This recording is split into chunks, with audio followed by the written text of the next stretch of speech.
Friends, welcome to crack jobs with मी।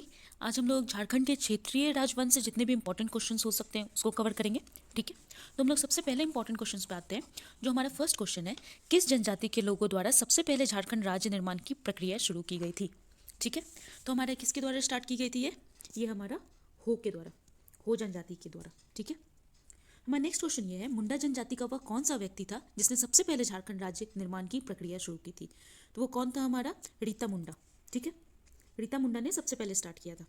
हमारा third question है, निम्नलिखित में से किस व्यक्ति को रीता मुंडा द्वारा मुंडाओं का शासक चुना गया था? तो किसके द्वारा चुना गया था? सूतिया पाहन के द्वारा। ठीक है, क्वेश्चन नंबर 4 पे आते हैं। सूतिया पाहन ने अपने नव स्थापित राज्य का नाम क्या रखा था? तो क्या रखा था? सूतिया नागखंड, अपने ही नाम पे रखा था इन्होंने। ठीक है, अपने राज्य का नाम। हमारा फिफ्थ क्वेश्चन आता है, सूतिया नागखंड का प्रथम राजा कौन था? तो कौन था? सूतिया पाहन। ठीक है, क्वेश्चन नंबर 6 पे आते हैं, सूतिया नागखंड का अंतिम राजा कौन था? तो हमारा अंतिम राजा कौन था? मदरा मुंडा। तो हम लोग देख सकते हैं कि हम लोगों ने 3-4 क्वेश्चंस सूतिया नागखंड पर कवर कर लिए हैं। तो यानी सूतिया नागखंड से जितने भी क्वेश्चंस हैं वो सबसे ज़्यादा इंपॉर्टेंट है। ठीक है, सेवेंथ क्वेश्चन पे आते हैं, नागवंशी राज्य की स्थापना कब की गई थी? तो नागवंशी राज्य की कब स्थापना की गई थी? प्रथम शताब्दी में। क्वेश्चन नंबर 8 पे आते हैं, नागवंशी राज्य की स्थापना किसने की थी? अब हमारा पहले हमारा क्वेश्चन क्या था? नागवंशी राज्य की कब स्थापना की गई थी? तो ये प्रथम शताब्दी में। 8वां क्वेश्चन पे है कि किसने की थी? तो ये किसने की थी? हमारे फनी मुकुट राय ने। ठीक है, ओके। क्वेश्चन नंबर 9 पे आते हैं, प्रथम नागवंशी राजा कौन था? तो प्रथम नागवंशी राजा कौन था? यही फनी मुकुट राय ही थे। क्वेश्चन नंबर 10 पे आते हैं, नागवंशी शासक फनी मुकुट राय की राजधानी क्या थी? तो इनकी राजधानी थी सुतियाम्बे। ठीक है, क्वेश्चन नंबर 11 पे आते हैं, नागवंशी शासक फनी मुकुट राय का राज्य कितने परगनों में विभाजित था? तो कितने में था? ये टोटल 66 में था। टोटल 66 परगनों में ये विभाजित था। ठीक है, ओके। क्वेश्चन नंबर 12 पे आते हैं, किस नागवंशी शासक ने अपने राज्य में गैर आदिवासियों को आश्रय प्रदान किया था? तो किसने किया था? ये भी फनी मुकुट राय ने। क्वेश्चन नंबर 13 पे आते हैं, निम्न में से किस राजा को नागवंश का आदि पुरुष माना जाता है? तो किसको माना जाता है? फनी मुकुट राय को ही। क्वेश्चन नंबर 14 पे आते हैं, निम्नलिखित में से कौन नागवंशी शासक फनी मुकुट राय का दीवान था? तो ये कौन था? भवराय श्रीवास्तव। क्वेश्चन नंबर 15 है हमारा, बड़वा की लड़ाई में सरगुजा के रक्सेल राजा को किसने पराजित किया था? तो किसने किया था? भीमकर्ण ने। ठीक है, हमारा option number A. Question number 16 पे आते हैं, नागवंशी राज्य की प्रथम राजधानी कहाँ थी? तो नागवंशी राज्य की प्रथम राजधानी कहाँ थी? सुतियाम्बे में। क्वेश्चन नंबर 17 पे आते हैं, किस नागवंशी शासक ने अपनी राजधानी सुतियाम्बे से चूटिया कर दी थी? किसने कर दी थी? प्रताप राय ने। ठीक है, क्वेश्चन नंबर 18 पे आते हैं, छोटा नागपुर पर शासन करने वाले नागवंशी शासकों में निम्न में से कौन शामिल नहीं था? तो कौन शामिल नहीं था? प्रतापकर्ण तो शामिल थे, विराटकर्ण भी शामिल थे, राइट, शत्रुकर्ण भी शामिल थे। जो हमारा विक्रमकर्ण है ये शामिल नहीं थे। तो हमारा ऑप्शन नंबर डी आंसर हो जाएगा। क्वेश्चन नंबर 19 पे आते हैं, नागवंशी शासक फनी मुकुट राय की हत्या किसने की थी? तो किसने की थी? बागदेव सिंह ने। Option number B. Question number 20 है हमारा, निम्न में से किस नागवंशी शासक ने खुखड़ा को अपनी राजधानी बनाई? तो किसने बनाई थी? भीमकर्ण ने। ठीक है, हमारा option number C. Question number 21 पे आते हैं, किस नागवंशी राजा के शासनकाल में सरगुजा के रक्सेल राजा ने नागवंशी राज्य पर आक्रमण किया था? तो ये भी किसने किया था? भीमकर्ण ने। Option number D. Question number 22 पे आते हैं, सरगुजा के रक्सेल राजा एवं नागवंशी राजा भीमकर्ण के बीच निम्न में से कौन सी लड़ाई हुई थी? तो कौन सी लड़ाई हुई थी? बड़वा की लड़ाई। ठीक है, हमारा option number A. Question number 23 पे आते हैं, निम्न में से किस नागवंशी राजा ने भीम सागर का निर्माण कराया था? तो किसने करवाया था? भीमकर्ण ने। ठीक है, इसने अपने नाम पे ही भीम सागर का निर्माण करवाया था। क्वेश्चन नंबर 24 पे आते हैं, नागवंशी राजा भीमकर्ण ने निम्न में से किसके साथ युद्ध किया था? तो किसके साथ युद्ध किया था? ये हमारा ऑप्शन नंबर सी है, सरगुजा के हे वंशी रक्सेल राजा के साथ। क्वेश्चन नंबर 25 पे आते हैं, किस नागवंशी शासक ने दोईसा को अपनी राजधानी घोषित की थी? तो किसने की थी? दुर्जन शाह ने। हमारा option number B. Question number 26 क्या है, किस नागवंशी शासक ने पालकोट को अपनी राजधानी बनाई थी? तो किसने बनाई थी? यदुनाथ शाह ने। Option number D. Question number 27 पे आते हैं, किस नागवंशी शासक के समय नागवंशी राज्य की राजधानी रातुगढ़ थी? तो किसकी थी? प्रताप उदयनाथ शाहदेव।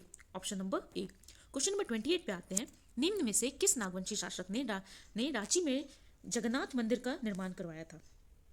तो हमारा ये एनी शाह ने, ठीक है। जानते हैं कि हम लोग जगन्नाथ मंदिर रांची का बहुत ही मुख्य मंदिर है, राइट।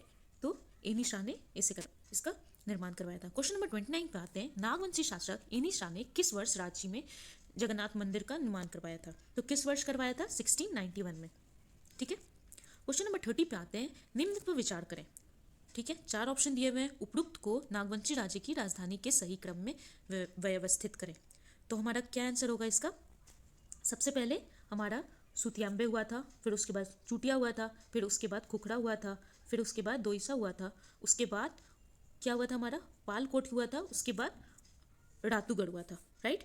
तो हमारा ऑप्शन नंबर ए इसमें सही हो जाएगा, ठीक है। ओके, क्वेश्चन नंबर 31 पे आते हैं। किस नागवंशी शासक ने सतरंजी में अपनी राजधानी स्थापित की थी? तो किसने की थी? एनी शाह ने, ठीक है। 31 का भी हमारा बी हो जाएगा। क्वेश्चन नंबर 32 है हमारा। निम्न में से किस नागवंशी शासक ने पालकोट भौड़ों को अपनी राजधानी घोषित की थी? तो किसने की थी? ये भी हमारा Jagannath Shahdeo, option number A. हमारा क्वेश्चन नंबर 33 है। किस नागवंशी शासक द्वारा घाघरा के हापा मुनि मंदिर का निर्माण कराया गया था? तो किसके द्वारा करवाया गया था? ये हमारा शिवदास कर्ण के द्वारा, option number D. Question number 34 पे आते हैं। घाघरा के हापा मुनि मंदिर में निम्न में से किसने भगवान विष्णु की प्रतिमा स्थापित की? तो किसने की थी? ये हमारा सियानाथ देव ने, ठीक है, option number A.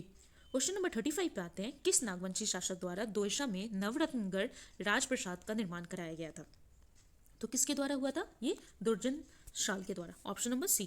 Question number 36 पे आते हैं। नागवंशी शासक प्रतापकर्ण के समय राज्य किसके विद्रोह से त्रस्त था? किसके विद्रोह से त्रस्त था? हमारा ये घटवार के, ठीक है, option number A. Question number 37 पे आते हैं। निम्न में से किस नागवंशी शासक के समय जमींदारी प्रथा का उन्मूलन किया गया था? किसके द्वारा किया गया था? सरनाथ शाहदेव। क्वेश्चन नंबर 38 पे आते हैं। निम्न में से कौन सा नागवंशी शासक बहादुर शाह प्रथम के समकालीन था? तो कौन था? ये हमारा Ramshah, option number D. Question number 39 पे आते हैं। निम्न में से सिंह वंश का कौन सा शासक बहादुर शाह के समकालीन था? ठीक है, तो ये कौन था? ये काशीराम सिंह थे। क्वेश्चन नंबर 40 पे आते हैं। निम्न में से कौन सा नागवंशी शासक फारूक सियार के समकालीन था? ये क्वेश्चन बहुत ही इंपॉर्टेंट है, क्वेश्चन नंबर 40 जो हमारा है, ठीक है। तो इसका आंसर क्या है? इसका आंसर हमारा ऑप्शन नंबर सी है, यदुनाथ शाह। क्वेश्चन नंबर 41 पे आते हैं। किस नागवंशी शासक के शासनकाल के दौरान मराठों ने पहली बार आक्रमण किया था? तो किसके द्वारा किया था? ये Shyam Sundar Nath Shah, option number A. Question number 42 पे आते हैं। 1717 में ईस्वी में बिहार के सूबेदार सड़बुल्लंद खान ने किस नागवंशी राज्य पर आक्रमण किया था? तो किस राज्य पे किया था? किस नागवंशी राज्य पे किया था? यदुनाथ शाह पे, ठीक है। तो ओके, तो क्वेश्चन नंबर 43 पे आते हैं। किस राजवंश ने पलामू पर सर्वप्रथम अपना आधिपत्य स्थापित किया? तो किसने किया था? ये रक्सेल वंश ने, ठीक है, option number C. Question number 44 पे आते हैं। रक्सेल वंश कितने शाखाओं में विभाजित था? ये भी बहुत इंपॉर्टेंट क्वेश्चन है। क्वेश्चन नंबर 44, ये कितने में विभाजित था? 2 में, ठीक है। 45 पे आते हैं। रक्सेल वंश के लोग स्वयं को क्या मानते थे? तो रक्सेल वंश के लोग क्या स्वयं को मानते थे? Rajput, option number B. Question number 46 पे आते हैं। रक्सेल वंश के शासन के दौरान निम्न में से किस जनजाति की आबादी सर्वाधिक थी? तो किसकी सबसे ज्यादा थी? खड़वार, ठीक है। क्वेश्चन नंबर 47 पे आते हैं। निम्न में से कौन रक्सेलों के समय खड़वार का शासक था? तो ये कौन था? प्रताप धवल, ठीक है, प्रताप धवल उस टाइम खड़वाल का शासक था। तो आज हम लोगों ने टोटल 47 क्वेश्चंस कवर किए झारखंड के क्षेत्रीय राजवंश से। हम लोग नेक्स्ट पार्ट भी इसका लेके आएंगे। लगभग इसमें और 50 क्वेश्चंस होंगे लगभग, जो कि इंपॉर्टेंट हो सकते हैं, ठीक है। तो आपका काम यहाँ पे क्या है कि आप लोग जितने भी टॉपिक कवर करते जाएं, उसके बाद इस चैनल से उसके बाद जितने भी ऑब्जेक्टिव हैं वो करते जाओ, रिवाइज करते जाएं। इससे आपको भी पता चलेगा कि आपकी जितना भी आप लोग पढ़ रहे हैं ये कितना आप लोग क्वेश्चंस कवर कर पा रहे हैं, और इससे आपको खुद मोटिवेशन मिलेगी, ठीक है फ्रेंड्स। अगर कोई भी डाउट हो तो मेरे चैनल पे कमेंट कर सकते हैं आप, और मेरा टेलीग्राम चैनल भी है जिसको मैंने डिस्क्रिप्शन लिंक में दे रखा है, उसे ज्वाइन कर सकते हैं। Thank you.